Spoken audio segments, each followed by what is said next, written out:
Go ahead and pause the video if you haven't had a chance to read through the problem. But the big idea is that we're supposed to construct an equation for the plane that contains the trajectory of the ball. It's perpendicular with the ground. So the x and y grid here is making the ground. So this is perpendicular with the ground.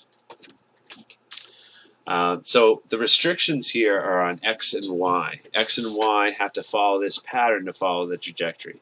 Z is a height that can fluctuate in different parts depending on where we are. They haven't placed any restrictions on z. They didn't say z was between 2 and 1. They didn't say z related to x or y at all.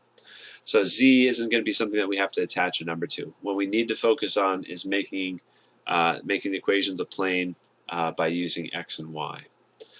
So in order to do that, first we can recognize that if it's 3 feet to the right, then if they tell us something's directly to the right, we assume they're making a right angle.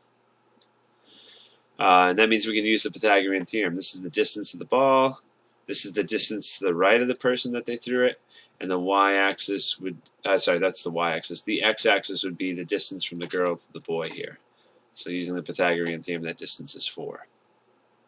So again, we need to make an equation that relates x and y somehow together so that they always land in this trajectory.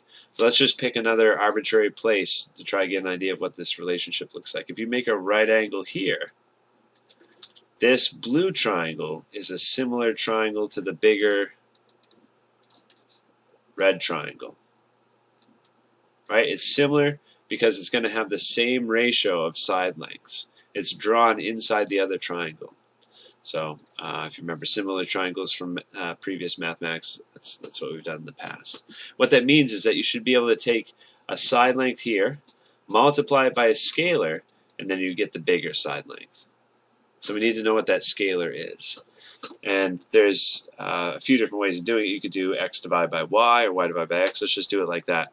The x side divided by the y side, that ratio of whatever similar triangle you try to draw should always be equal to 4, the bigger triangle. The bigger triangle is x divided by 3, the bigger triangle is y. So that's it. That equation restricts our trajectory of our ball to follow this dotted line. That's the equation of the plane. I think WebAssign sometimes gets picky with this though, so let's just rearrange.